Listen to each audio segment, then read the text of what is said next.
Hello, मैं Mahesh sir. व्याकरण प्रवाह का तीसरी कक्षा का पाठ क्रमांक 2 हम ले रहे हैं। देखो, पिछले 2 वीडियो में हमने पाठ क्रमांक 1 के बारे में जानकारी देखी, जैसे कि हिंदी भाषा लिखने वाले व्याकरण।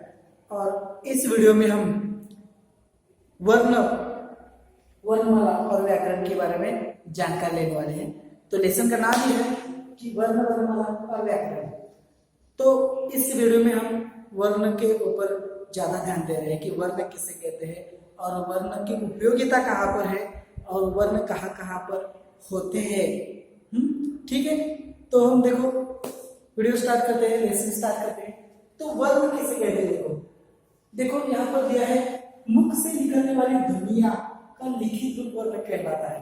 जैसे पिछले वीडियो में हमने देखा था कि वर्ण किसे कहते हैं। देखो, मुख से निकलने वाली हर एक ध्वनि वर्ण कहलाती है। हर एक ध्वनि मौखिक भाषा कहलाती है। तो मुख से निकलने वाली हर एक ध्वनि जो है वो वर्ण कहलाती है। लेकिन वर्ण कब कहलाती है? जब वो हम मुख से निकलने वाली ध्वनि या फिर कुछ लफ्ज है, कुछ अक्षर है, जब हम लिखते हैं लिखित स्वरूप।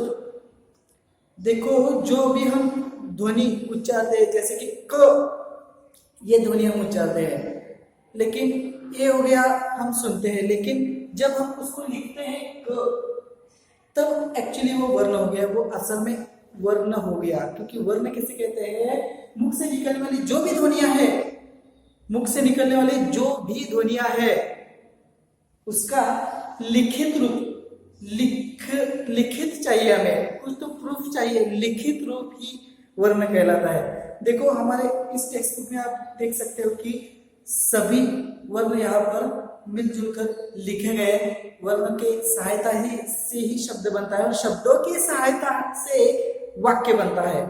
वाक्य बनने के लिए पहले वर्ण चाहिए और उसके साथ स्वर की भी आवश्यकता होती है, और वर्ण और स्वर के साथ शब्द बनता है और शब्दों के साथ वाक्य बनता है, और तब वह अर्थपूर्ण वाक्य बनता है। लेकिन ये प्रक्रिया जो है वो एक अक्षर से बनी है। हर एक अक्षर और मात्रा से हर एक वाक्य बना है, हर एक शब्द बना है, हर एक लफ्ज बना है। तो वर्ण किसे कहते हैं? मुख से निकलने वाली ध्वनियों का लिखित रूप। लिखित चाहिए सब कुछ, हमें मौखिक कुछ नहीं चाहिए, ओरल कुछ नहीं चाहिए। तो वर्ण का मतलब मुख से निकलने वाली जो भी ध्वनियां है। जैसे कक्षा में हम कहते हैं कि ये सब लिख लो, या फिर मैंने जो बोला है वो आप ध्यान में रखते हो नहीं रखते हो, लेकिन बाद में अगर आपके पास लिखित कुछ है तो आप एग्जाम के लिए, वो आपके लिए सबसे बेस्ट पर्याय है, बेस्ट उदाहरण है।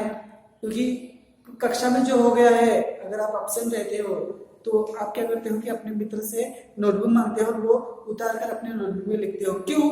ये लिखित रूप ही आपको बाद में सहायता करता है। आपको एग्जाम में, इम्तिहान में जब आपको अच्छे मार्क्स चाहिए तो आप लिखित स्वरूप जो नोटबुक है उसमें से पढ़कर आप एग्जाम में लिखते हो, लर्न करके लिखते हो। तो वर्ण का मतलब आपको समझ गया होगा। मुख से निकलने वाली ध्वनियों का लिखित रूप यानी वर्ण कहलाता है। आगे देखो, वर्ण के भेद 2 है। वर्ण के भेद 2 है। तो वर्ण के भेद प्रकार कौन से 2 है? एक है स्वर और दूसरा है व्यंजन। देखो, पुराने जमाने से आज तक हम पढ़ रहे हैं कि वर्ण के 2 प्रकार है, एक है स्वर, एक है व्यंजन। तो देखो, स्वर और व्यंजन इसमें भाग है। पहले हम स्वर के बारे में जानकारी लेंगे कि स्वर किसे कहते हैं। देखो, जिन वर्णों का उच्चारण बिना किसी सहायता से किया जाता है उसे स्वर कहते हैं। स्वर किसे कहते हैं? जो अक्षर, जो वर्ण, जो लफ्ज, जो अक्षर हम उच्चारण करते हैं, तो उस जो वर्ण जो है, जो अक्षर है, जो आप उच्चारण करते हो, तो उसको किसी भी वर्ण की आवश्यकता नहीं होती। देखो, अ है, फॉर एग्जाम्पल अ है, अ को किसी की आवश्यकता है नहीं है, क्योंकि अ एक अखंड स्वतंत्र रूप है अ का। ये जो है स्वर जो है, इनकी सहायता व्यंजन लेते हैं, लेकिन स्वर किसी के बलबूते पर अपना कार्य नहीं करते। स्वर अपने आप ही कार्य करते हैं।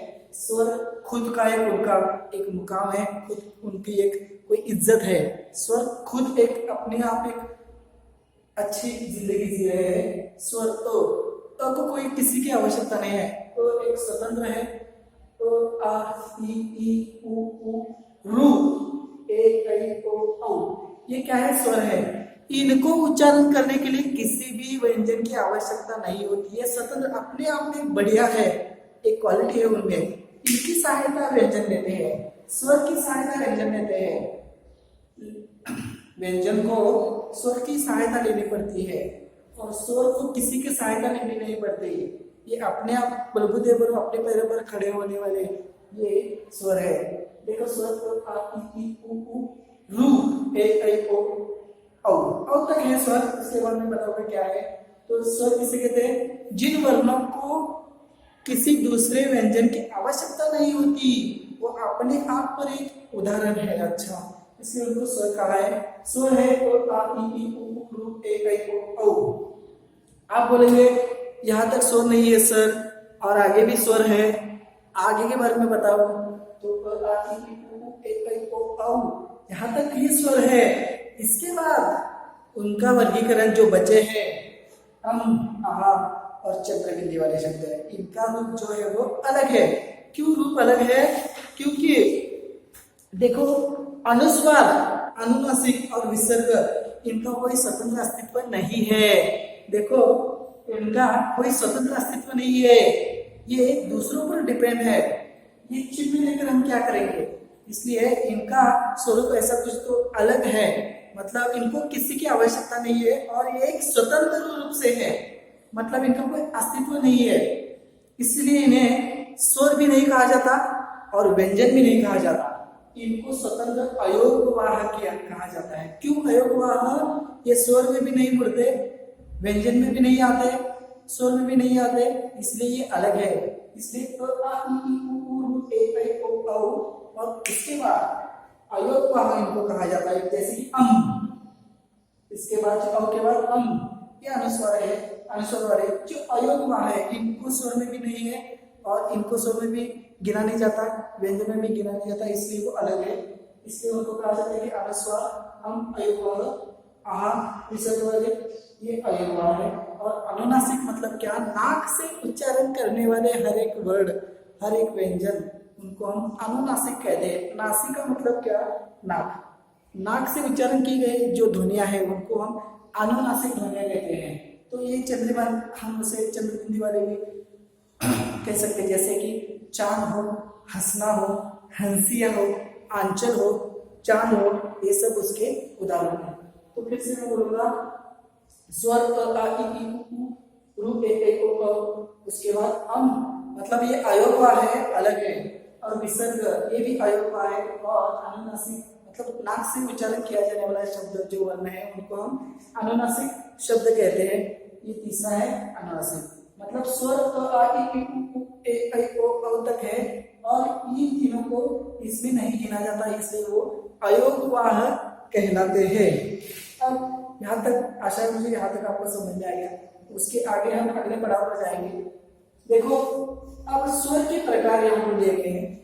देखो वर्णों के प्रकार हमने देखे कि स्वर और व्यंजन। उसके बाद स्वर के भी प्रकार दो है, एक ह्रस्व है और एक है दीर्घ है। एक कौन सा है? ह्रस्व, और एक है दीर्घ। ह्रस्व मतलब क्या? पहली एलांटी, पहली, इसको हम ह्रस्व कहते हैं। और दीर्घ का मतलब क्या है? दूसरी ई की मात्रा, उसको हम ह्रस्व कहते हैं। जैसे कि हम यहाँ पर देख सकते हैं, देखो स्वर के प्रकार दो है, एक ह्रस्व है, एक दीर्घ है। अब ह्रस्व स्वर किसे कहा जाता है? देखो जो स्वर जल्दी उसका उच्चारण होकर जल्दी खत्म हो जाता है, जो स्वर जल्दी उसका उच्चारण किया जाता है और जल्दी ही खत्म हो जाते हैं। ह्रस्व जैसे जल्दी खत्म हो जाता है उसका उच्चारण, की अभी करिया ही नहीं, फटक से खत्म हो जाता है, ह्रस्व उसको कहते हैं।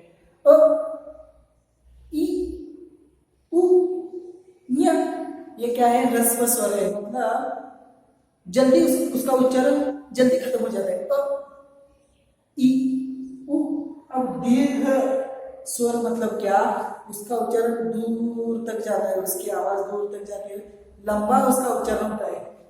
आ, ई, ऊ, ए, ऐ, ओ, औ, ये क्या है? दीर्घ है। कि रस्व, रस्व मतलब रस्व, जिनका उच्चारण जल्दी खत्म हो जाता है वो रस्व है, और जिनका उच्चारण दीर्घ देर तक चलता है, जैसे देखो दूसरा वर्ड लिया दूर, कीमत का कीमत, ऐसे। तो ठीक है, यहाँ तक हमने देखा। इसके बाद का जो है व्यंजन, उसके बारे में हम अगली वीडियो में बातचीत करेंगे। Thank you, thanks a lot.